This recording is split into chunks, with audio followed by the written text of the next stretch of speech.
What up mga solid subscribers, no? So yun guys, no? Nag-live ako kanina guys, no? Sa mga nakaabang, no? Maraming salamat sa inyo, no? Okay, tingin tayo ng mga updates po sa ating mahalima, no? So sa pagkakaalam ko guys, no? Yung iba sa kanila is nasa... Saan yun? Anong lugar to? Si Stel, nasa Bicol, no? So makibalita tayo kay Miss Uno kung ano na po ang kanilang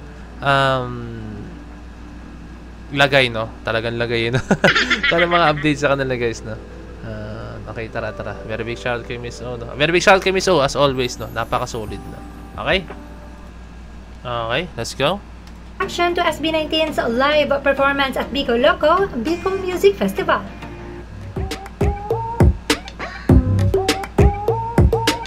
Shout out to Bitusin. As always, after SB19's live performance, maraming casuals ang napapahanga at nakahatak, tulad na lang sa Bicol Music Festival. One casual said, Bicol Loco Fest just ended, and I just want to commend SB19. The energy was 100%, live vocals plus the crowd chanted for encore, and kahit nakabihis na sila backstage, lumabas sila ulit to perform and honor it. Honestly, I'm not an 18, but I think I became a fan after tonight. Okay guys, no? Paulit-ulit ko ito sinasabi sa inyo, no? Pero sa mga hindi nakaalam, no? Ito yung gusto ko, no? Like, halimbawa, ang SB19 is nagpe-perform sa iba't ibang platforms, iba't ibang event na hindi yung solo concert talaga nila. Like, kunyari, P-Pop Fest, mga ganun, no? Pero yung mga gusto ko, like, kunyaring, kunyari, mga concert na maraming artist tapos kasama ang SB19, no? Like, may introduce natin ng SB19 sa mga hindi pa po nakakilala sa SB19. Although na alam natin guys, no? Napakarami na pong mga taong nakakilala talaga sa SB19, no? Pero meron pa rin mga tao po talaga na hindi pa rin nakakilala sa SB19, no? So, hindi ko naman sila sinasabihan na, ano ba yan? Ba't hindi nyo kilala ng SB19, no? Hindi ko sinasabihan sila, no? Pero, sila kasi yung mga tao na hindi, for me ito yung mga taong hindi pa nakakakilala sa SB19, no? Sila po yung mga taong ayaw nilang mapakinggan ng SB19 kasi hindi sila sanay na ganun yung music, no? Mga ganun klase mga music, no? Pero alam mo yun, yung mga taong pumunta sa concert tapos pinanood nila yung idol nila, like kunyari Ben and Ben, and kunyari December Avenue, yan, mga bandang yan, and then naka-line up din doon ng SB19, no? Mafo-force sila na mapanood ng SB19, no? Kasi syempre, andun sila sa event na yun, di ba? And then, doon nila ma-realize na, okay, kaya pala ang daming sumasaludo dito, and daming nakikinig dito, kasi ang ganda pala talaga nila, ang ganda pala talaga ng mga kanta nila, no? Grabe sila sa vocals, grabe rin sila sa pagsasayaw, grabe rin stage presence nila, and at the same time, kung paano nila dalhin yung sarili nila talaga as in, no? And yun yung mga attitude, yun yung mga traits na kailangan para maging isang total performer ka po talaga, no? So, yun kasi yung yung solid sa SB19, no? Napakalinis nilang, napakaganda ng vocals nila, no? For me guys, from a dancer perspective, no, napaka top notch po talaga ng set of skills ng SB19 pagdating po talaga sa pagsasayaw guys, na. Ito guys, I've been dancing for almost 13 years plus na po, no? And yun, 14 years or 15 years na nga po yata, no? Basta nagsimula ko 2010, no? And then, napaka top notch po ng dancing ability po talaga ng SB19, no? So, ayun, sinasabi ko sa inyo, I think I became a fan after tonight. Day 1 of Bicol Loco Music Festival just ended, and I just can't contain myself to express my thoughts this morning with what happened last night. I want to commend SB19 for giving a very solid, impactful, and powerful performance. Not an 18, but to be honest, I only accompanied my nieces who love the group very much. Initially, I went there as a supportive tito for them. But seeing the group perform with 100% energy plus the solid live vocals, they are undeniably today's sought-after boy group bands, and they just earned a new fan. Makita nyo na. Ito yung sinabi ko sa inyo guys, no? So, I accompanied my nieces who love the group very much, no? So, hindi niya talaga intention na panoorin ng SB19. Pero, na-force siyang panoorin ng SB19. Kaya syempre, kailangan niyang i-accompany or samahan yan, no, yung kanyang mga kamag-anak guys, no. And ayun po yung nangyari, no. So na-introduce siya doon, no. So dito na darating guys na alam mo yun, unti-unti na eh. And then alam mo yun, yung mga hater, hindi naman hater, no. Hindi naman hater, no. Pero alam mo yun, yung mga taong nagwa-wonder and up until now may question mark sa utak nila ano ba ang SB19, no? And then nagkakaroon na po sila ng kanilang realization na kaya pala maraming nanonood sa kanila, no? So ayun pala yung dahilan, no? Okay? Indeed, they deserve the recognition they are receiving locally and internationally. Thank you SB19 for rocking the world of Albayanos.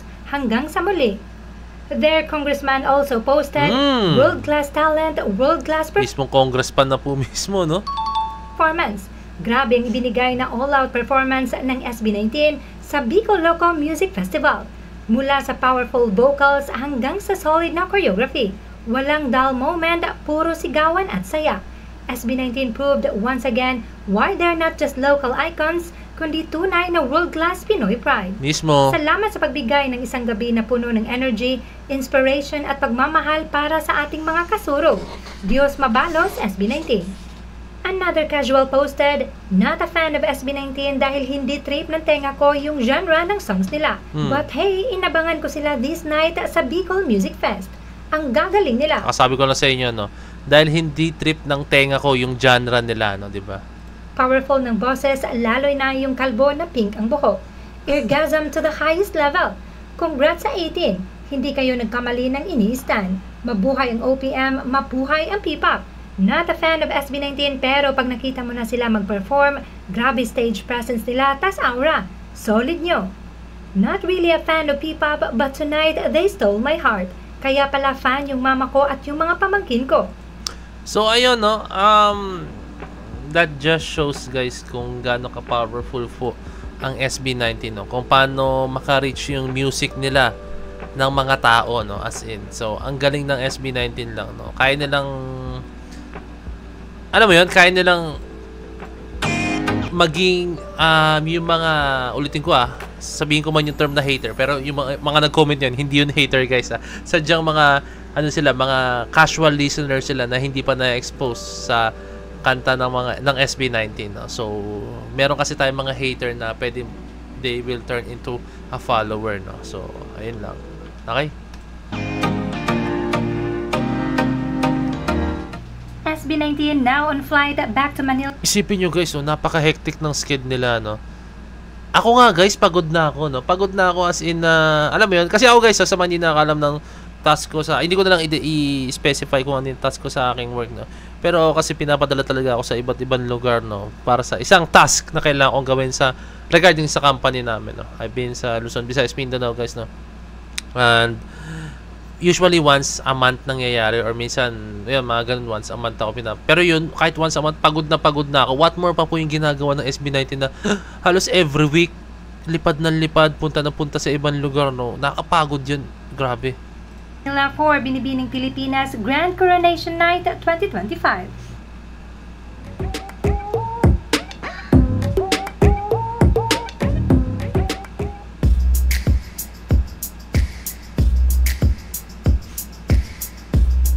Ang casual na magsuot ni Pablo talaga yun, no?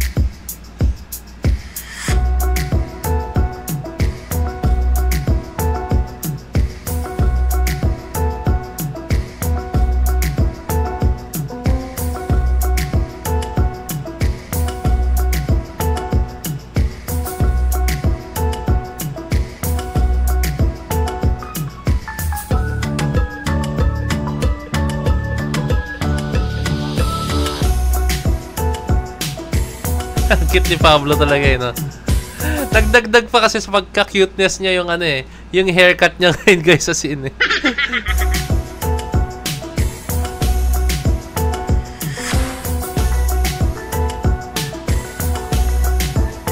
Josh.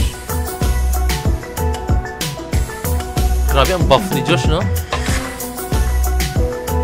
Ang buff nakatawan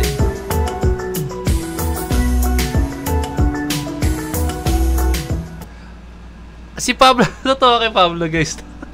Si Pablo yung alam mo yun, ang pinaka-casual talaga sa kanila. I mean yung yung pag nanamit talaga siya, alam mo yun, like, para talaga siyang, hindi ko siya sabing hindi siya artist tingnan pero alam mo yun, like, hindi niya kailangan nagpaka-gantong suot para masabi na artist siya, no? Like, okay na yung talento ko magsasabi na kung ano ko, no? Okay na yung kung ano yung nakikita yung achievements ko. Ayun na yung malaman nyo kung ano talaga ako, no? Talagang napaka down to earth ni Pablo talaga. Don't get me wrong, guys, ha? Lahat sila ganun, no? May kanya-kanya silang sense of fashion, guys, no? Sadyang si Pablo, yun yung kanyang sense of fashion, guys, talaga, as in, no? Yung ganong klaseng attire, no? Which is ang sarap tingnan, no? Ang relax lang tingnan ni Pablo talaga, as in, no? And ulitin ko, guys, no? Nakadagdag pa talaga yung yung haircut niya, guys, so nakakatuwa lang, guys, no? Ang fresh nyo lang po talaga tingnan, no? So very big shout out kay Miss Ono, so napakasolid na update na po na ito, no? And kindly leave a like, subscribe, and kindly ring na notification bell, no? Para alam nyo po pag ako nagre-release ng bagong video, no? So ulitin ko, guys, nagda-live ako, ha? And abangan nyo po yung mga live ko sa mga susunod na araw, no? So yun lang, this is me, Point, signing out. Peace, let's cheer.